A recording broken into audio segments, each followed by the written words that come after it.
మాతృదేవో భవ. అందరికీ శ్రీరామనవమి శుభాకాంక్షలు. పిల్లలు, ఈరోజు మనం ఒకే కథలో ఇద్దరు వ్యక్తుల జీవితాలను గమనిద్దాం. ఒకరు ధర్మానికి నిలువుటద్దం శ్రీరామచంద్రుడు, మరొకరు అపారమైన మేధస్సు ఉండి కూడా అహంకారంతో పతనమైన రావణాసురుడు. ఈ ఇద్దరి లక్షణాలను పోల్చి చూస్తే మనం ఎవరిలా ఉండాలో, ఏ లక్షణాలను మనలో పెంపొందించుకోవాలో, ఏ రకమైన గుణాలను విడిచిపెట్టాలో అర్థమవుతుంది. మన జీవిత ప్రయాణం ఇంటి నుండే మొదలవుతుంది. నాన్న ఏదైనా పని చెబితే మనం విసుక్కుంటాం కదా, కానీ రాముడు తన తండ్రి దశరథుడు ఒక్క మాట చెప్పగానే మారు మాట్లాడకుండా రాజ్య సుఖాలన్నీ వదిలేసి అడవికి వెళ్ళిపోయాడు. అది తండ్రి మాటపై ఆయనకున్న గౌరవం. దీని ద్వారా మనం నేర్చుకోవాల్సింది పెద్దల పట్ల విధేయత. కానీ రావణాసురుడు తన తండ్రి సమానులైన మాల్యవంతుడు, భార్య మండోదరి, తమ్ముడు విభీషణుడు వంటి వారు అధర్మం చేయవద్దని హితవు చెప్పినా వినలేదు. సరికదా, వారిని అవమానించి బయటకు పంపేశాడు. పెద్దల మాటను పెడచెవిన పెట్టడం అనేది మనం ఎప్పటికీ అలవరుచుకోకూడని దుర్గుణం. రాముడు చిన్నతనంలోనే గురువు విశ్వామిత్రుడి వెనక అడవికి వెళ్ళి తన శక్తిని యజ్ఞయాగాదులను రక్షించడానికి, మునులకు మేలు చేయడానికి ఉపయోగించాడు. తన బలాన్ని ఇతరుల రక్షణ కోసం వాడడం రాముడి గొప్పతనం. ఇక్కడ మనం గ్రహించాల్సింది మన శక్తి ఇతరులకు ఉపయోగపడాలని. కానీ రావణాసుడు తన శక్తిని యజ్ఞాలను పాడు చేయడానికి, లోకాన్ని భయపెట్టడానికి వాడాడు. చదువులో మీరు ఉన్నతంగా ఉన్నప్పుడు స్నేహితులకు సాయం చేయడం రామనైజమైతే, వారిని తక్కువ చేసి చూడడం రావణ నైజం. అడవిలో రాముడు రాయిలా పడి ఉన్న అహల్యకు శాప విమోచనం కలిగించి తల్లిలా గౌరవించాడు.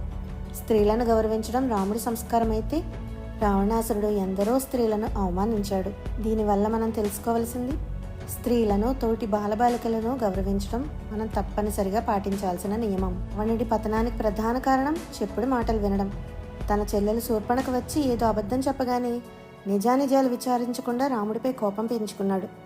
చుట్టూ ఉన్నవాళ్ళు చెప్పే అబద్ధాలు విని ఇతరులపై ద్వేషం పెంచుకోవడం రావణ లక్షణం. దీనికి మనం దూరంగా ఉండాలి. ఎంతటి కష్టంలోనైనా ఆలోచించి ధర్మంగా ఉండడం రాముడి దగ్గర మనం చూసి నేర్చుకోవాలి.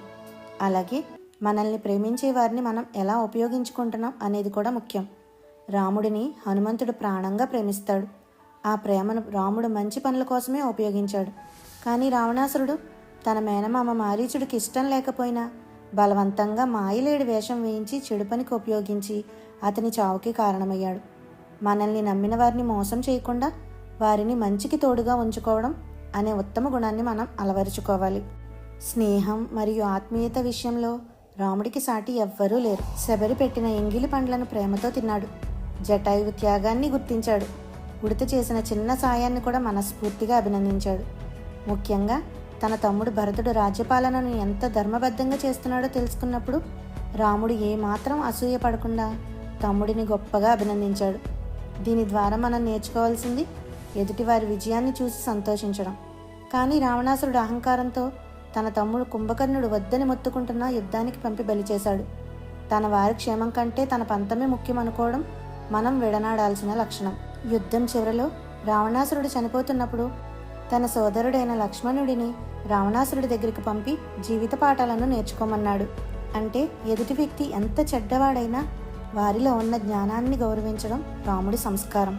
ఒక్కసారి మనం ఆలోచిస్తే, ఒకవైపు రావణాసురుడు సువర్ణమయమైన లంకానగరం, అంతులేని మంది మార్బలం, సర్వ సుఖాలు, విలాసాలు, 10 తలలతో కూడిన అపారమైన శారీరక బలం కలిగిన దశకంఠుడు.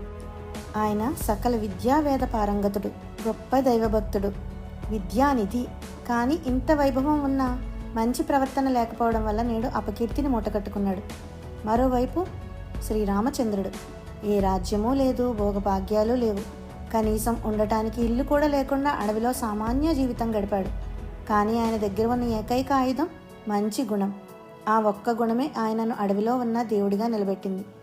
మనం కూడా మన జీవితంలో రాముడిలా చిరస్థాయిగా నిలవాలంటే పెద్దల మాట వినడం, వినయంగా ఉండడం, ఇతరులను అభినందించడం వంటి మంచి లక్షణాలను అలవాటు చేసుకోవాలి.